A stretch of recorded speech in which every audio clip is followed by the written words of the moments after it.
Hello everyone, hope you guys are doing well. Today we are going to discuss some really important points related to CUET 2022 MCA admission process.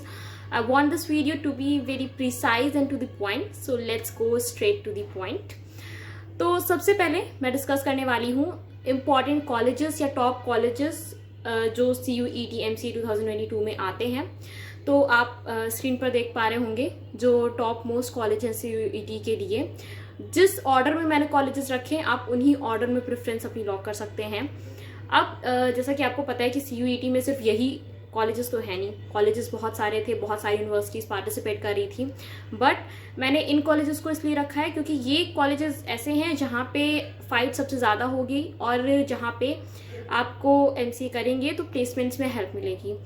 But जाहिर सी बात है सब students को तो इनमें admission नहीं मिल जाएगा. तो अगर आपको इनमें एडमिशन नहीं मिल रहा है या आपको अपना स्कोर देख के लग रहा है कि आपको इन कॉलेजेस में एडमिशन मिलने के चांसेस बहुत कम हैं और आपको सेंट्रल यूनिवर्सिटीज़ ऑप्ट करनी है, मतलब इसके अलावा जितनी भी सेंट्रल यूनिवर्सिटीज़ है उनमें से अगर आपको कोई भी चूज़ करना है तो उन सब में जो आपकी एकेडमिक्स हैं ऑलमोस्ट सेम रहेंगी. क्योंकि सेंट्रल यूनिवर्सिटीज़ में एकेडमिक्स अच्छे होते हैं, आपकी पढ़ाई बहुत अच्छे से हो जाएगी. बट प्लेसमेंट्स के लिए आपको खुद से एफर्ट मारना पड़ेगा, आपको ऑफ कैंपस फाइट करना पड़ेगा प्लेसमेंट्स के लिए. ठीक है, ऑन कैंपस आप उम्मीद लेके बहुत ज़्यादा मत चलिएगा. अगर आ जाती हैं कंपनीज तो अच्छी बात है, आपके लिए बहुत अच्छा रहेगा अगर उन यूनिवर्सिटीज़ में भी कंपनीज आएँ और प्लेसमेंट आपका हो जाए, या फिर अभी भी आती रही हैं कुछ कंपनीज तो बहुत अच्छी बात है. बट मान के आप मोटे तौर पर यही चलिए कि वहाँ पे आप अगर एडमिशन लेते हैं, इसके अलावा अगर आप किसी कॉलेजेस में जाते हैं या किसी यूनिवर्सिटी में एडमिशन लेते हैं तो प्लेसमेंट के लिए आपको खुद से एफर्ट डालना है. कॉलेज रिस्पॉन्सिबल नहीं होगा आपकी प्लेसमेंट के लिए. ठीक है, तो उन यूनिवर्सिटीज़ में आपको चॉइस करनी है तो वो आप अपनी पर्सनल प्रेफरेंस के हिसाब से ले सकते हैं. जैसे एक कॉमन सा प्रेफरेंस होता है लोगों का कि अपने होम टाउन से जो नियरेस्ट यूनिवर्सिटी होती है वो लोग वो ऑप्ट कर लेते हैं, या फिर आपने पहले सोच रखा है कि नहीं मुझे इस यूनिवर्सिटी में जाना है, मेरे फ्रेंड्स यहाँ पे कर रहे हैं परस्यू MCA, या फिर मेरे सीनियर्स यहाँ से कुछ कर चुके हैं तो मुझे यूनिवर्सिटी के बारे में पता है कि अच्छा है यहाँ का एकेडमिक्स वगैरह, तो मैं यहाँ से करना चाहता हूँ. तो आप अपनी पर्सनल प्रेफरेंसेस के हिसाब से उन कॉलेजेस को चूज़ कर सकते हैं. ठीक है, नेक्स्ट हमारा आता है कि किस स्कोर पे या फिर क्या स्कोर होना चाहिए जिससे हम अनुमान लगा सके कि हमें इस कॉलेज में एडमिशन मिलेगा कि नहीं मिलेगा. देखिए JNU का आप सबको पता ही होगा कि उसने बोल दिया है कि वो B सेक्शन के मार्क्स के बेसिस पे एडमिशन देंगे.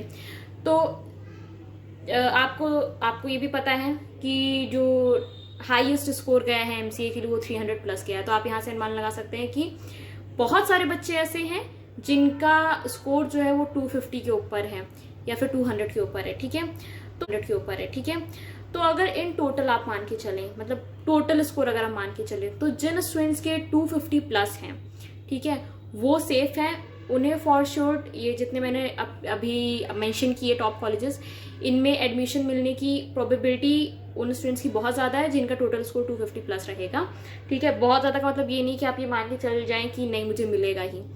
Probability is always a possibility. ठीक है, 100% श्योर हम कभी नहीं हो सकते, बट हाँ चांसेस हैं कि आपको इन कॉलेजेस में एडमिशन मिले. तो आप बिल्कुल अप्लाई करिएगा, आप पार्टिसिपेट करिएगा उनके एडमिशन प्रोसेस में. ठीक है, जिन स्टूडेंट्स के B सेक्शन में अगर हम सिर्फ JNU की बात मान के चले, बाकी कॉलेजेस में अभी ऐसा कुछ स्ट्रिक्ट क्राइटेरिया नहीं आया कि वो A सेक्शन का सिर्फ B सेक्शन का स्कोर मांगेंगे या ओवरऑल स्कोर कंसीडर करेंगे. तो आप बाकी मतलब सब कॉलेजेस के लिए मान के चलिए कि ओवरऑल अगर कंसीडर करते हैं तो टोटल स्कोर अगर आपका 250 के ऊपर हो रहा है तो आप फिर भी एक सेफ पोजिशन पर हैं.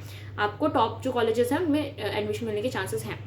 अगर हम सिर्फ JNU की बात करें, क्योंकि उन्होंने पहले से डिक्लेयर कर दिया है कि वो B सेक्शन के स्कोर कंसीडर कर रहे हैं, तो JNU के मामले में अगर आपका जो B सेक्शन था उसका आपका स्कोर 200 प्लस है तो आप चांस लीजिएगा, आपको एडमिशन मिलने के चांसेस हैं, अच्छे खासे चांसेस हैं. बट अगर 200 के नीचे है तो थोड़ा रिस्की हो जाता है. और अगर आपका स्कोर मतलब अगर सिर्फ B सेक्शन में अगर आपका स्कोर 180 के नीचे जा रहा है तो काफ़ी मुश्किल है JNU मिलना. ठीक है, तो मैं यही बोलूँगी कि B सेक्शन में जिन बच्चों के स्कोर 180 प्लस हैं वो ट्राई कर सकते हैं एडमिशन के लिए. 200 प्लस वाले तो बिल्कुल ही ट्राई करें, उनकी पॉसिबिलिटी बहुत ज़्यादा है. और जिनका 180 के नीचे है या फिर जिनका स्कोर 150 के नीचे है वो तो मतलब एक बार के लिए आप मान लीजिए ट्राई करना चाहते हैं कि बाय चांस या बाय लक आपको मिल जाए तो आप ट्राई कर लीजिएगा, वरना चांसेस बहुत कम है। ठीक है, तो ये हो गया आपके स्कोर्स के बारे में। और अभी मैंने ये स्कोर्स के बारे में जो डिस्कशन किया कि 200 सेफ है बी सेक्शन में अगर JNU के लिए, और टू ओवरऑल अगर हम स्कोर कंसीडर करें तो 250 प्लस सेफ स्कोर है। और कहते बाकी मतलब बाकी यूनिवर्सिटीज़ के लिए अभी आप ओवरऑल स्कोर मान के चलिए। JNU क्योंकि बोल चुका है बी सेक्शन का, इसलिए मैंने उसके लिए स्पेशली बी सेक्शन का डिस्कशन किया। तो ये स्कोर वाला जो एनालिसिस था ये था ओपन कैटेगरी के लिए। ठीक है, मतलब कोई रिजर्वेशन नहीं। बाकी अगर आप EWS कैटेगरी के लिए तो मान लीजिए आपके लिए ओवरऑल स्कोर मान लीजिए जो EWS कैटेगरी है उसके लिए 230 प्लस है तो आप सेफ हैं। OBC कैटेगरी की अगर हम बात करें तो आप 15-20 का डिफरेंस और रख लीजिए। अगर आप OBC कैटेगरी के स्टूडेंट हैं तो आपका 210 है, 210 के आसपास है अगर आपका स्कोर, तो आप सेफ हैं। ये ओवरऑल स्कोर की बात कर रही हूँ मैं। SC/ST कैटेगरी जो है आप 150 के आसपास भी आपका स्कोर बन रहा है तो भी आपके चांसेस बहुत ज़्यादा हैं। ठीक है, तो आप ट्राई कर सकते हैं। सेम PW कैटेगरी के लिए भी अगर आपका 150 के आसपास भी टोटल स्कोर है तो भी आपके चांसेस हैं, सीट्स काफ़ी रहती हैं तो आप फाइट कर सकते हैं। ठीक है, तो आप काउंसलिंग ज़रूर कराइए। ये था ओवरऑल स्कोर का एनालिसिस। अगर हम बात करें बी सेक्शन के लिए तो बी सेक्शन में अगर आप ओपन कैटेगरी स्टूडेंट हैं तो आपका 200 प्लस है तो आप सेफ हैं। EWS कैटेगरी है तो आप 10-15 का डिफरेंस ले लीजिए। अगर आप 185 के अराउंड रिवॉल्व कर रहे हैं तो आप सेफ हैं। अगर आप OBC कैटेगरी के हैं तो आप 10-15 नंबर का और डिफरेंस कर लीजिए। ठीक है, आप अगर 165-170 के आसपास रिवॉल्व कर रहे हैं तो आप सेफ हैं।